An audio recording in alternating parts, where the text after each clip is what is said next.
The rain was falling in sheets across downtown Atlanta when Dr. Andrew Bruce walked into the marble lobby of the Brennan Building for the second time that week, except this time, he wasn't there to beg for an apartment. He was there to collect the keys. All of them. Every single key to every single unit in that 14-story monument to old money and older prejudice. And standing in the center of that lobby, his face drained of all color, was Harold Brennan, the same man who had looked Andrew dead in the eyes 6 months earlier and told him, without a shred of hesitation, that there were no vacancies available. That same man who had watched Andrew walk away in his tailored suit and Italian leather shoes and assumed he had seen the last of him. That same man who had whispered to his secretary the moment the door closed behind Andrew, words that were never meant to be heard but would come to define the next 6 months of both their lives.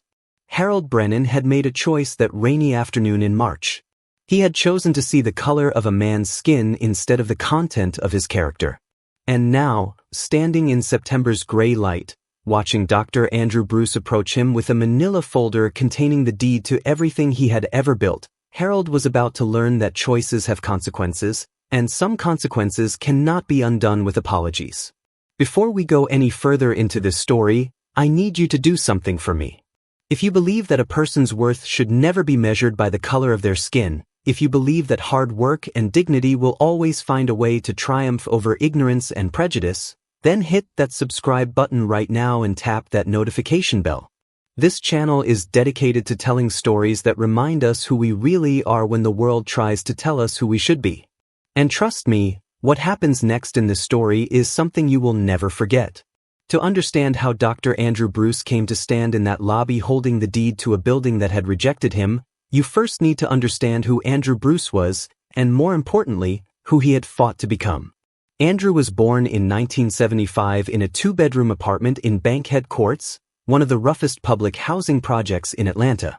His mother, Dolores, worked double shifts at Grady Memorial Hospital as a janitorial supervisor, and his father, a Vietnam veteran named Samuel, drove a city bus until his hands shook too badly from Agent Orange exposure to grip the wheel anymore.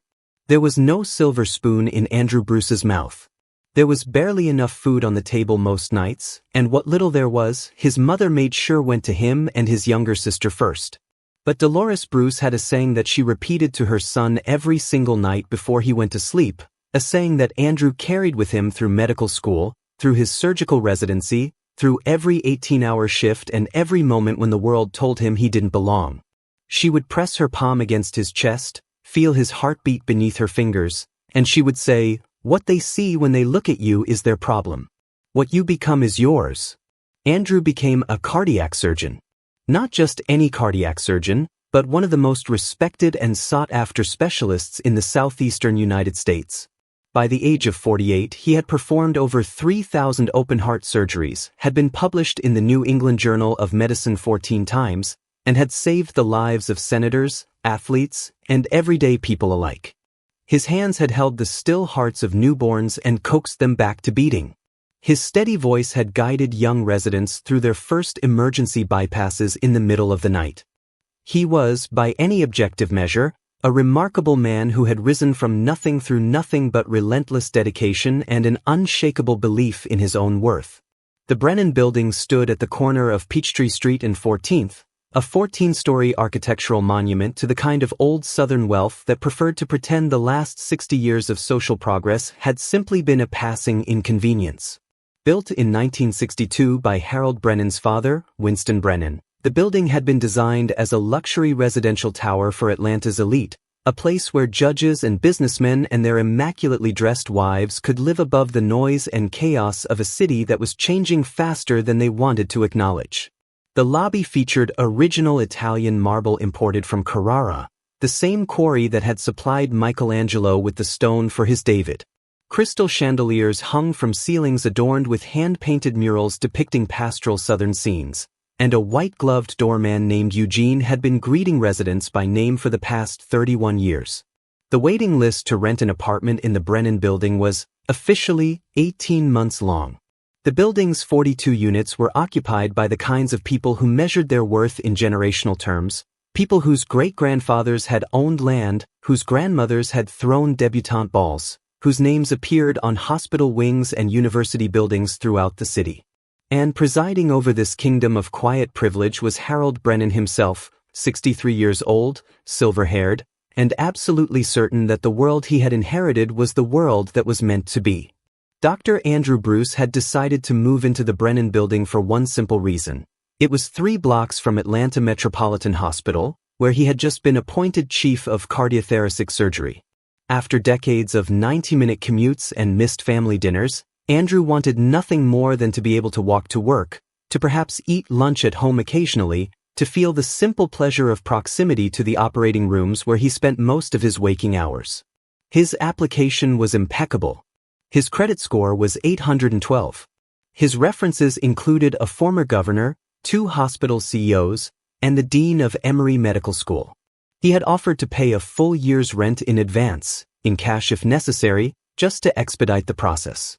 And so, on that rainy afternoon in March, when Andrew walked into the Brennan Building's leasing office for his scheduled appointment with Harold Brennan himself, he had no reason to expect anything other than a handshake and a set of keys. Harold was already seated behind his mahogany desk when Andrew entered, and Andrew noticed immediately that something shifted in the older man's expression, a tightening around the eyes, a slight pursing of the lips, a almost imperceptible stiffening of the shoulders that Andrew had learned to recognize over a lifetime of walking into rooms where people had expected someone who looked different. But Andrew smiled anyway, extended his hand, and introduced himself with the same calm professionalism that had carried him through countless hostile conference rooms and skeptical hospital boards. Harold's handshake was brief and limp, his palm dry and papery against Andrew's firm grip. The meeting lasted less than 4 minutes. Harold explained, with a voice that never rose above a murmur, that he was terribly sorry, but the waiting list for the building was quite extensive, and there were simply no vacancies anticipated for the foreseeable future. He did not make eye contact while he spoke. He did not offer coffee or water. He did not ask about Andrew's work or his family or any of the details that landlords typically feign interest in when meeting a prospective tenant. He simply thanked Andrew for his time, stood up to signal that the meeting was over, and gestured toward the door with a pale, liver-spotted hand. Andrew had almost made it to the elevator when he realized he had left his umbrella in Harold's office, and it was when he turned back, his footsteps silent on the thick Persian carpet, that he heard the words that would change the course of both their lives. Harold's office door had not fully latched, and his voice, assuming Andrew was already gone, carried clearly into the hallway. "Janet," Harold was saying to his secretary, a note of disgust threading through his cultured drawl, "I don't care how many letters he has after his name. I don't care if he's the Surgeon General himself. My father built this building for a certain kind of resident, and that hasn't changed just because the newspapers say it should. You tell anyone who asks that there are no vacancies. And if he comes back, which I doubt he will, you tell him the same thing." Andrew stood frozen in that hallway, his heart pounding with a fury he had not felt since he was a young resident being told he had been assigned to simpler cases by a department head who didn't believe black doctors should perform complex surgeries. For a moment, just a moment, he considered turning around, walking back into that office, and confronting Harold Brennan with everything he wanted to say, every word he had swallowed for 5 decades of navigating a world that so often demanded he make himself smaller, quieter, more palatable to people who would never see him as an equal. But then he heard his mother's voice in his head, as clear as if she were standing beside him in that elegant, exclusive hallway. "What they see when they look at you is their problem. What you become is yours." Andrew retrieved his umbrella from just inside the doorway, making enough noise that Harold's voice cut off abruptly, and then he walked out of the Brennan building with his head held high and his mind already beginning to formulate a plan. "Now I want you to pause for just a second. Think about what you would do in this situation. You have just been humiliated, discriminated against, dismissed by someone who knows nothing about you except what he can see on the surface. Most people would walk away angry. Most people would tell their friends, file a complaint that would go nowhere, and try to forget the whole thing ever happened. But Dr. Andrew Bruce was not most people. He was a man who had spent his entire life being underestimated, and he had learned that the best revenge against people who doubt you is not anger, not confrontation, but undeniable success. If this story is resonating with you, If you want to see what happens next, leave a comment below telling me about a time when someone underestimated you. I read every single comment, and I want to hear your story. Now let's continue. What Harold Brennan didn't know, and what Andrew Bruce was about to discover through a combination of medical connections and strategic inquiries, was that the Brennan building was dying. Beneath its marble facade and crystal chandeliers, the old tower was hemorrhaging money at a rate that would have made Harold's father weep. The building's infrastructure had not been significantly updated since the 1980s. The elevators broke down constantly. The plumbing was a nightmare of corroded pipes and outdated fixtures. 3 of the 42 units had been empty for over a year because Harold refused to lower the rent or invest in the renovations necessary to attract new tenants. Meanwhile, Harold himself had been making a series of catastrophic financial decisions, investing his family's dwindling fortune in businesses that collapsed, properties that depreciated, and schemes that promised returns they never delivered. He owed money to banks, to private investors, to a construction company that had begun renovation work on the building's lobby 2 years ago and had walked off the job when Harold's checks started bouncing. The Brennan building, that monument to old money and exclusivity, was 4 months away from foreclosure. And Andrew, through a series of careful conversations with hospital administrators who happened to know real estate lawyers who happened to know investment bankers, discovered every single detail of Harold's financial collapse. It would have been easy for Andrew to simply wait, to let the banks take the building, to watch from a distance as Harold's empire crumbled into dust. But that wasn't who Andrew Bruce was. He didn't want to watch Harold fail. He wanted to show Harold exactly who he had dismissed. And so, in May, just 2 months after that humiliating meeting in Harold's office, Andrew began the process of acquiring the Brennan building's debt. He contacted the primary lender, a regional bank that was eager to get the non-performing loan off their books. He reached out to the construction company that was owed nearly $400,000 and negotiated a buyout of their lien at 60 cents on the dollar. He found the private investors who had loaned Harold money against the building's equity and offered them immediate repayment in exchange for transfer of their claims. One by one, piece by piece, Andrew assembled the financial puzzle that would make him the Brennan building's new owner. He did all of this quietly, through layers of attorneys and holding companies, never once revealing his identity to Harold or anyone connected to the building. Harold, meanwhile, was scrambling, desperate, reaching out to every contact he had ever made in a lifetime of privilege and entitlement, trying to find someone, anyone who would extend him credit, who would believe in the Brennan name one more time. But the world had changed around Harold while he wasn't looking. The judges and businessmen he had grown up with were dead or retired. Their children and grandchildren didn't care about marble lobbies or hand-painted murals. They lived in modern condos with smart home technology and rooftop gardens. The Brennan building was a relic, and Harold was the last person to realize it. The final papers were signed on a gray September morning, exactly 6 months and 3 days after Harold had told Andrew there were no vacancies. Andrew arrived at the building in a simple black suit, carrying a leather briefcase that contained a cashier's check for the outstanding balance on the primary mortgage, the transferred liens from the construction company and private investors, and the deed that had been prepared by his attorney and notarized the previous afternoon. Harold was waiting in the lobby, having been summoned by the bank's representative to what he had been told was a final meeting about the foreclosure proceedings. He looked older than he had in March, his silver hair thinner, his shoulders more stooped, his eyes carrying the hollow exhaustion of a man who had spent 6 months watching everything his father had built slip through his fingers.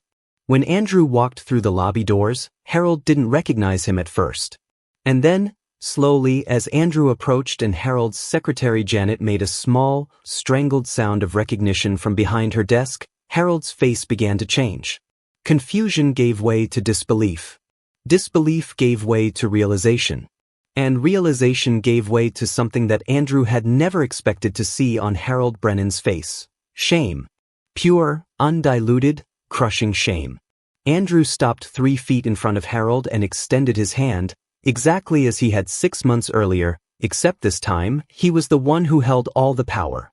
"Mr. Brennan," Andrew said, his voice steady and calm, "I believe there's some paperwork we need to discuss." They sat in Harold's office, the same office where Andrew had been dismissed in 4 minutes, except now the dynamic was entirely reversed. Andrew laid out the documents one by one, explaining each transfer, each acquisition, each legal step that had brought him to this moment. Harold said nothing. He simply stared at the papers as if they were written in a language he no longer understood. When Andrew finished his explanation, there was a long silence. Finally, Harold spoke, and his voice cracked on the first word. "Why?" he asked. "Why did you do all of this? You could have bought any building in this city. You could have lived anywhere you wanted. Why did you come back here?" Andrew considered the question carefully before answering. He thought about all the things he could say, all the ways he could humiliate this man who had humiliated him, all the cutting remarks and righteous accusations that would have been fully justified. But that wasn't what his mother had taught him. That wasn't who he had fought so hard to become. "Mr. Brennan," Andrew said quietly, "I came back here because I wanted you to understand something that no one ever taught you. When you looked at me in March, you saw a black man asking for something you didn't want to give. You saw a problem to be dismissed. But when I looked at you, I saw an opportunity. Not for revenge. Not for humiliation. For education. I wanted you to understand, in a way you could never forget, that the world is changing, Mr. Brennan. And people like me, people you dismiss without a second thought, we're not going anywhere. We're becoming doctors and lawyers and toes and yes, Mr. Brennan, landlords. And the question you need to ask yourself, the question I hope you'll spend the rest of your life considering, is whether you want to keep fighting that change, or whether you want to be part of something better." Harold's eyes were wet when Andrew finished speaking, and for a long moment he couldn't look up from the desk. When he finally did, there was something new in his expression, something that Andrew recognized because he had seen it in countless patients over the years, the look of a man who had just received a diagnosis he never expected, who was only now beginning to understand the gravity of his condition. "What happens to me?" Harold asked, his voice barely above a whisper. "What happens to the residents? To Eugene? To Janet?" Andrew leaned back in his chair and allowed himself a small smile. "That depends on you, Mr. Brennan. You have two options. Option 1, you can walk out of this building today and never come back. I'll provide you with a modest severance, enough to find a new apartment and cover your expenses for 6 months while you figure out what comes next. Option 2, you can stay. Not as an owner. Not as a landlord. But as my building manager. You know this building better than anyone. You know the residents, the history, the 1,000 small details that make a place like this run. I'm going to renovate this building, Mr. Brennan.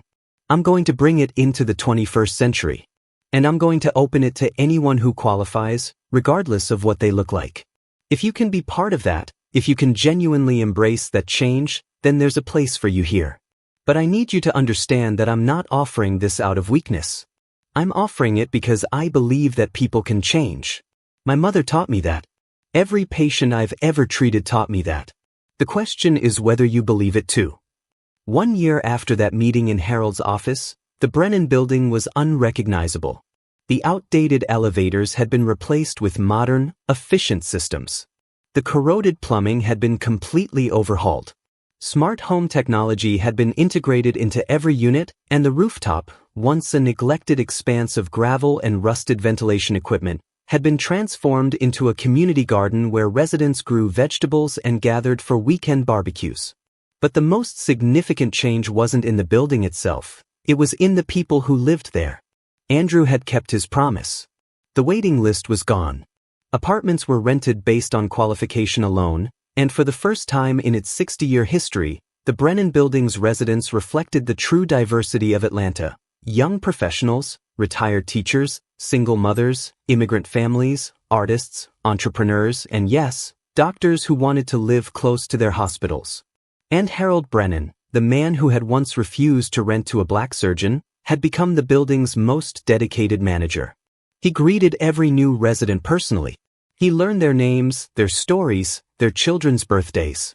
He attended the rooftop barbecues and helped carry groceries for elderly tenants and personally oversaw every maintenance request with a diligence he had never shown when the building was his own. Something had broken open inside Harold during that confrontation with Andrew, and what emerged from the broken pieces was a man who had finally, after 63 years, begun to question everything he had been taught to believe. On a warm evening in September, exactly 2 years after Andrew had walked into the Brennan building to collect the keys, he and Harold stood together on the rooftop garden, watching the Atlanta skyline glitter against the darkening sky. They had developed an unlikely friendship, these two men who had once stood on opposite sides of an invisible but impenetrable wall. It wasn't a friendship of equals, exactly. Andrew was still the owner, Harold still the employee, but there was a mutual respect that had grown from the ashes of that first humiliating encounter. "Can I ask you something?" Harold said, breaking the comfortable silence. "Of course. When you bought this building, when you made me that offer to stay, weren't you afraid that I would never change? That I would just be pretending, waiting for the chance to go back to the way things were?" Andrew considered the question for a long moment before answering. "Every time I operate on a patient," he said finally, "I'm taking a risk. I'm cutting into a human being and trusting that their body will heal, that their heart will keep beating, that the damage I do in order to repair will be worth the recovery that follows. Sometimes it works. Sometimes it doesn't. But the point is that you have to believe it's possible. You have to believe that healing is possible, even when the damage seems permanent. That's what surgery taught me, Mr. Brennan. That's what my mother taught me. Everyone is capable of change. Everyone has the potential to become something better than they are. The only question is whether they're willing to do the hard work of healing." Harold nodded slowly, his eyes still fixed on the city lights below. "I never said thank you," he said quietly, "for what you did. For giving me the chance to be different." Andrew smiled, the same calm, steady smile that had carried him through a lifetime of obstacles and dismissals and moments when lesser men would have given up. "You're welcome, Mr. Brennan. But the thanks belongs to my mother. She's the one who taught me that the best response to ignorance isn't anger. It's excellence. And the best response to cruelty isn't revenge. It's grace. Here's what I want you to take from this story." Dr. Andrew Bruce could have responded to Harold Brennan's discrimination with rage, with lawsuits, with public campaigns to expose the building's racist policies. And those responses would have been completely justified. But Andrew chose a different path. He chose to transform his pain into purpose, to turn his humiliation into opportunity, to respond to someone who saw only his skin color by becoming so undeniably successful that his achievement couldn't be ignored. This isn't a story that says you should never fight back against injustice. Fighting back is sometimes exactly what's required. But it is a story that reminds us that there are many ways to fight, and sometimes the most powerful response to someone who doubts your worth is to simply become undeniable. Andrew didn't just buy the building that had rejected him. He transformed it into something better than it had ever been. He gave Harold a chance at redemption that Harold had never offered him. And in doing so, he proved something that goes beyond real estate or finance or business success. He proved that dignity in the face of indignity is its own form of power. He proved that grace in the face of cruelty is its own form of victory. And he proved that the measure of a person is not in how they respond when they are on top, but in how they treat others when they finally have the power to do to them what was done to themselves. If this story moved you, if it made you think, if it reminded you of the power of perseverance and the possibility of transformation, then I need you to do 3 things right now. First, hit that subscribe button if you haven't already, because every week I tell stories like this one, stories about ordinary people who do extraordinary things in the face of adversity. Second, share this video with someone who needs to hear it, someone who's facing their own Harold Brennan, someone who needs to be reminded that success is the best response to those who doubt you. And third, leave a comment below telling me what you would have done in Andrew's situation. Would you have bought the building? Would you have given Harold a second chance? I want to know your thoughts, because this community is built on the stories we share with each other. Thank you for watching. Thank you for listening. And remember, what they see when they look at you is their problem. What you become is yours.